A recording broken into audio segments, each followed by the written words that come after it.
मेरा ये क्वेश्चन है कि है ना, अंतर्ध्यान कैसे करें, अपने श्वास को कैसे पहचाने और समाधि कैसे लें? जय जय श्री राधे। ध्यान को कैसे पहचाने और समाधि कैसे ले। ध्यान की शुरुआत धैर्य से होती है। धैर्य को साधना पड़ता है। इसमें कोई ऐसी ज़्यादा प्रक्रियाएं नहीं है। वो ध्यान को धैर्य पे ले जाने के बाद ही ध्यान की शुरुआत हो जाती है और लंबी कोई प्रक्रिया नहीं है।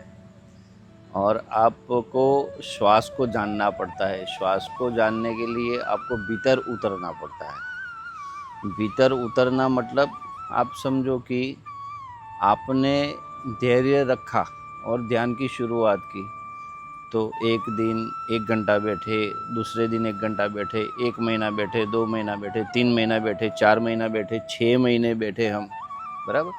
आप समझो कि लगातार बैठना है। विचार आएंगे, आने दो। धीरे धीरे धीरे धीरे जैसे धैर्य बढ़ेगा वैसे आपके विचार शून्य हो जाएंगे। शून्य हो जाने के बाद आपकी अवस्था भी शून्य हो जाएगी। आपकी अवस्था भी शून्य हो जाएगी। वो जब शून्यता की तरफ हम जाते हैं और फिर टकटकी बनाए रखनी होती है श्वास पे। श्वास की माला बना दो। श्वास की माला बना दो। जैसे बैठे हो, श्वास अंदर ली मतलब भीतर आई, फिर रुकी, श्वास बाहर गई, फिर रुकी। उसको रोको और उस पे टकटकी बनाए रखो श्वास पे। जैसे श्वास को आपने समझ लिया, जैसे श्वास को आपने समझ लिया तो आप समझो कि आपकी भीतर उतरने की शुरुआत हो गई। और अपने जीवन के लिए श्वास एक बहुत अहम चीज़ है, बहुत उसकी इम्पोर्टेंस है, क्योंकि श्वास से बढ़िया कुछ भी नहीं है। पानी भी दूसरे नंबर पे आता है। तो हम कितने श्वास लेते हैं उसकी गंभीरता भी हमको नहीं है, उसकी सूझ भी हमको नहीं है। तो श्वास को पहले जानना होता है। जैसे भीतर उतरे, श्वास को जान लिया, फिर अंदर सहस्त्र कमल जागृत होते हैं और फिर अमृत पान होता है। समझे आप? वो अमृत पान जब होता है तब आप समाधि में चले जाते हो। आप जब भीतर उतर गए, जब कमल जागृत हुए, समझ में आ रहा है मेरी बात को? तब आप समाधि की ओर चले जाते हो। मतलब समाधि क्या है कि आप खुद को भूल जाते हो कि मैं मेहुल रावल हूँ। तो मैं उस समय मेहुल रावल रहता नहीं हूँ।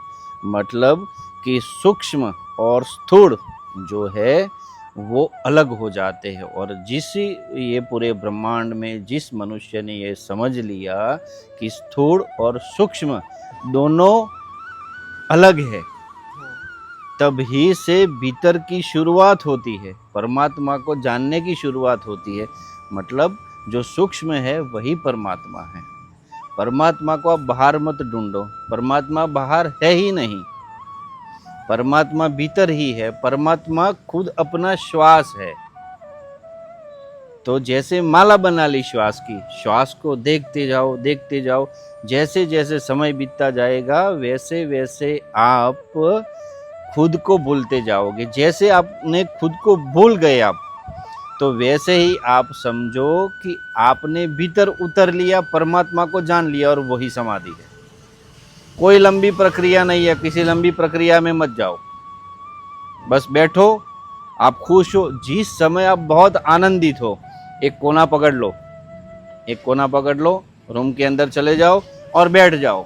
श्वास पे ध्यान रखो और धैर्य रखो खुद पे। मतलब कंट्रोल रखना होता है खुद पे। तभी समाधि को आप समझ पाओगे। समाधि क्या है? लंबी प्रक्रिया नहीं है। स्वयं को जानना होता है, स्वयं की श्वास को जानना होता है। तब आपका प्रयाण होता है परमात्मा की ओर। आप परमात्मा की तरफ बढ़ते हैं। मतलब जो भीतर ऊंडा जो कुआं है उसमें जाना है अपने को। अपने को बाहर नहीं जाना, अपने को भीतर ही उतरना है।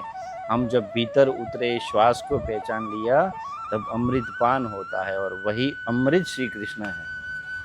यही समाधि है, यही ध्यान है, और कुछ भी नहीं है। इससे लंबी कोई प्रक्रिया नहीं।